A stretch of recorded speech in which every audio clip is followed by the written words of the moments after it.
Shalom, selamat pagi. Jemaat dikasih Tuhan, kita kembali berjumpa dalam renungan pagi. Mari saya mengajak kita semua pagi ini kembali merenungkan firman Tuhan supaya kita terus diteguhkan dalam iman dan pengharapan. Sebab firman Tuhan sumber kekuatan dan juga yang akan menuntun dan menerangi langkah hidup kita.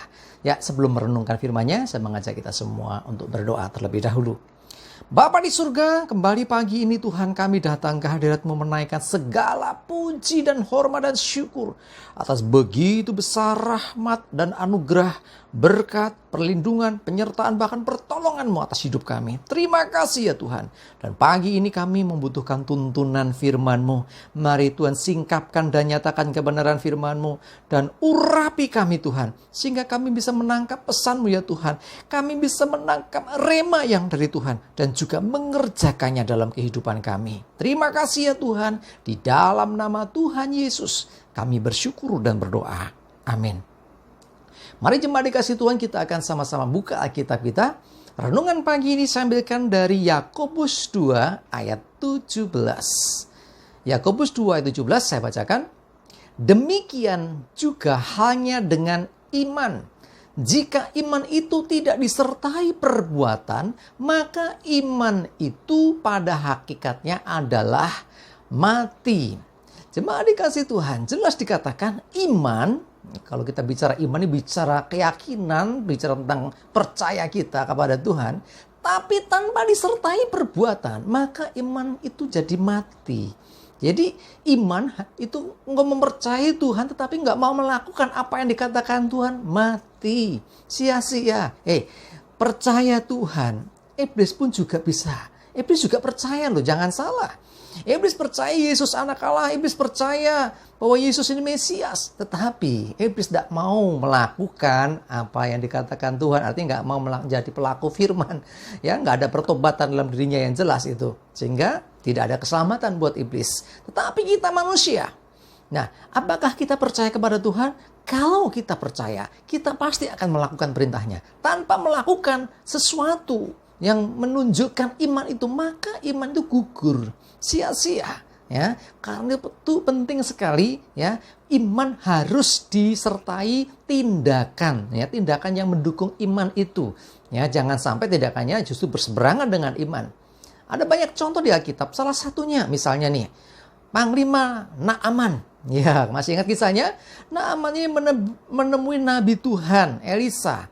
Pada waktu itu Elisa nggak mau menemui Naaman. Padahal Naaman ini orang penting loh, yang dari negeri tetangga loh, ya. Tetapi tidak mau menemui cuman ya bujangnya atau mungkin ya pokoknya utusannya lah menjumpai Naaman dan pesannya adalah apa? Supaya Naaman mandi di sungai 7 kali, di sungai Yordan 7 kali.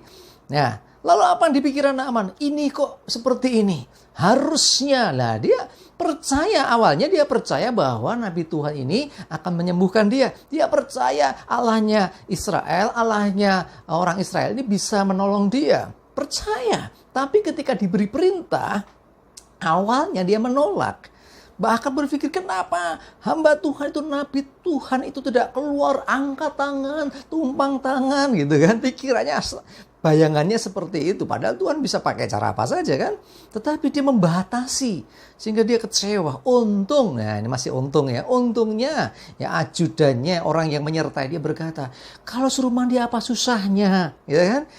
Untuk melakukan yang lebih berat saja Tuhanku mesti mau lakukan. Masa untuk mandi gak mau? Coba saja gitu loh. Nah, begitu Naaman ini mentaati apa yang dipesankan ya, perkataan dari Nabi Elisa, dia mandi di sungai itu 7 kali, maka kustanya ya, dia kan sakit kusta ya, langsung sembuh jadi tahir. Nah, ini artinya apa? Kalau percaya harus mau ikuti. Ya, tindakannya ada. Jangan aku percaya nggak buat apa-apa nggak jadi. Kita masih ingat perempuan yang sakit pendarahan. Dia percaya Yesus bisa menyembuhkan dia.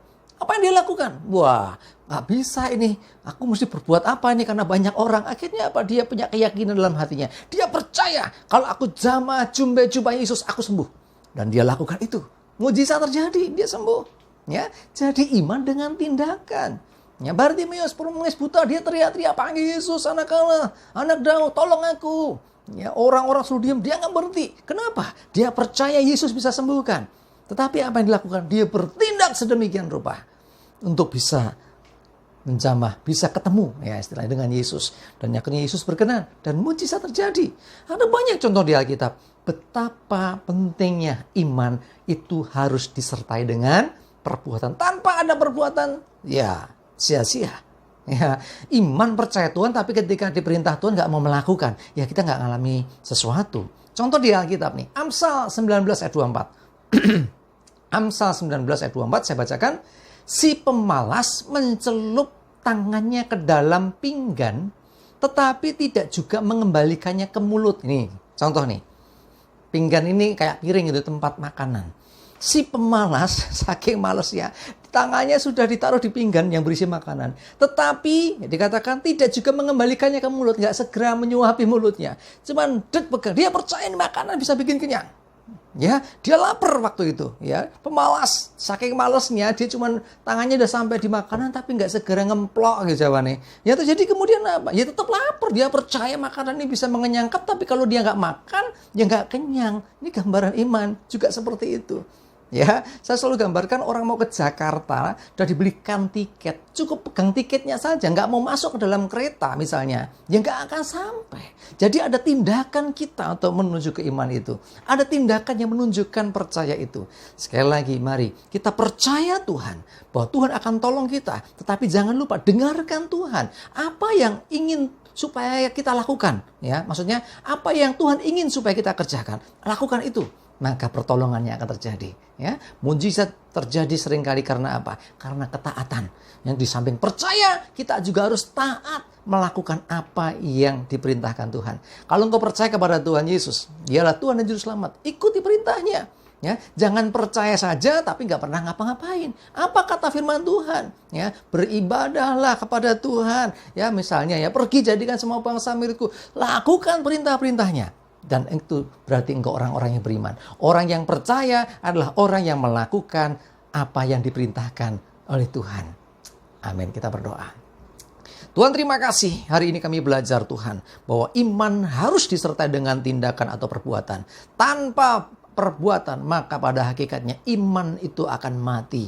Dan kami mau Tuhan supaya iman kami bertumbuh. Kami harus terus bertindak. Kami harus semakin hari semakin banyak mendengarkan Engkau dan melakukan apa yang Tuhan nyatakan bagi kami. Ajari kami untuk taat dan setia ya Tuhan. Karena kami percaya dengan itu semua kami akan berkenan di hadapan-Mu. Yang berkenan di hadapan Tuhan adalah ketika orang itu percaya, taat dan setia atas segala firman. Terima kasih Tuhan, kami mengucap syukur, kami serahkan hidup kami. Mohon bimbingan tuntunan Tuhan, jauhkan celaka mara bahaya, biar damai sejahtera dan berkat dan segala kebaikan-Mu nyata atas hidup kami. Dalam nama Yesus kami bersyukur dan berdoa. Amin. Mari jemaat dikasih Tuhan, semangat terus, maju terus dalam iman dan pengharapan. Tuhan Yesus memberkati kita semua. Amin.